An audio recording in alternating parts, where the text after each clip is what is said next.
Hello class, this is Mr. Lehman. Today we want to look at polar molecules versus nonpolar molecules.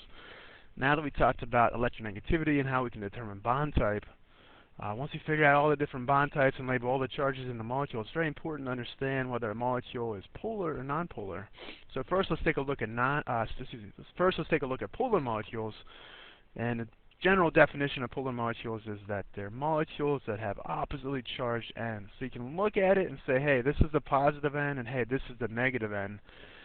And so if you have a polar molecule, and we'll look at some examples here soon, we know that they're going to be molecules that have strong intermolecular forces, strong attractions holding neighboring molecules together. And because they have strong attractions for each other that hold them together, it's going to take a lot of energy to boil them, to separate them, to cause, when they're in a liquid form, to turn into a gas form. So the stronger the intermolecular forces, generally the higher the boiling point will be. If you put them on a piece of wax paper like we did in our class, they're not going to be attracted to the wax paper, but instead they're going to clump together because they're attracted to each other, even though gravity's trying to pull them down to separate them. So polar molecules, the forces are strong enough to keep them together to form droplets despite gravity. They're going to be attracted to the negatively charged rod that we used in class. So by rubbing the rabbit fur on a plastic rod, we transferred electrons to the rod, giving the rod a negative charge.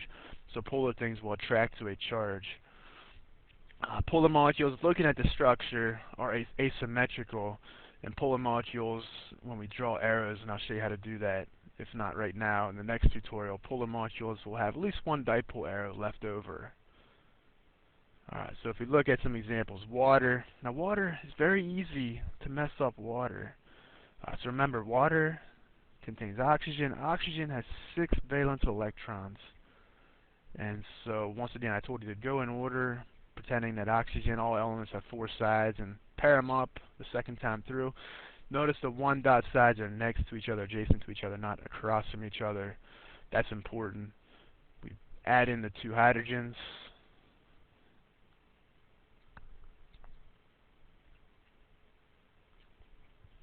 And then here's our bonded pairs.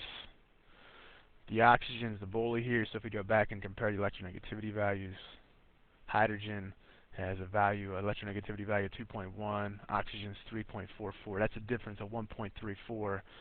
Oxygen is the bully.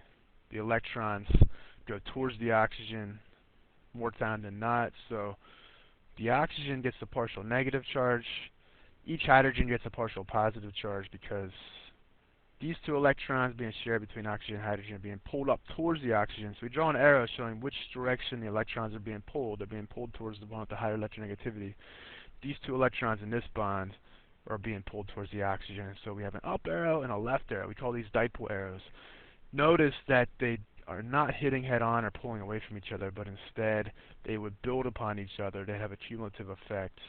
And so if we have an arrow left over, that tells you that it is a polar molecule. But we also can draw a line here. I can draw a line right through here. At this side, the oxygen side, is the negative side. The hydrogen side of the molecule is the positive side. So this is definitely a polar molecule. NH3 is true 3D structure using the Vesper model. It's more like a pyramid here. We didn't talk about Vesper yet, but it's a pyramid. So the nitrogen gets the partial negative because it's more electronegative than the hydrogens. The hydrogen, which form the legs of the pyramid, get the partial positive.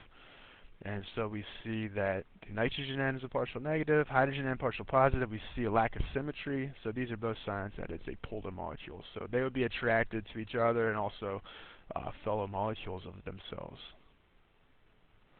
So if we look at water,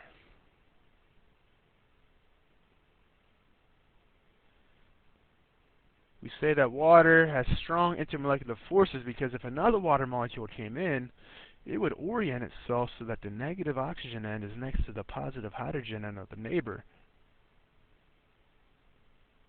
So I'm going to draw dotted lines here. We have very strong hydrogen bonding here, and this holds these 2 together with a pretty strong force. If another water molecule came in,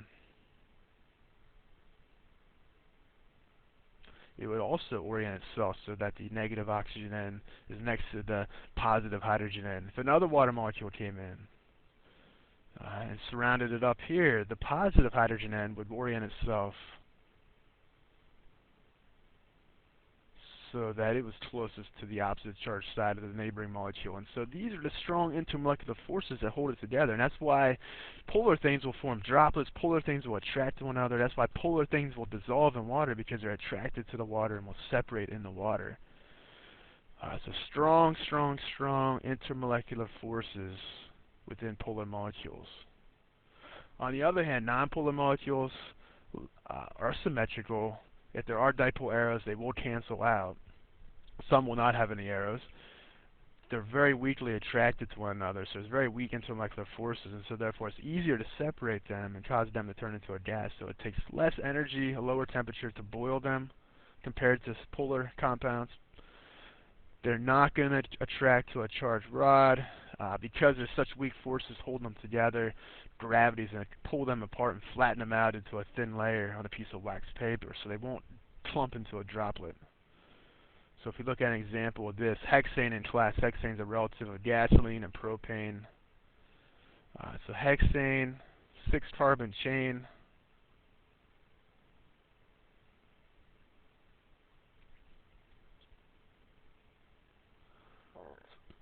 So organic chemists, we don't even put a hydrogen on the end of this line because you can see it's such a tedious process. It takes forever. So this is one molecule of hexane. If we look at it, carbon's 2.55 electronegativity, hydrogen's 2.1, so the difference is greater than 0.4. So every hydrogen gets a partial positive charge.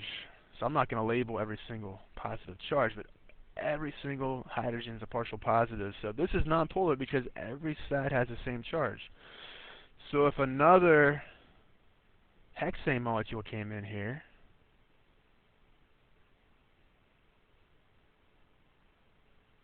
and I'm not going to be able to fit it on the screen here,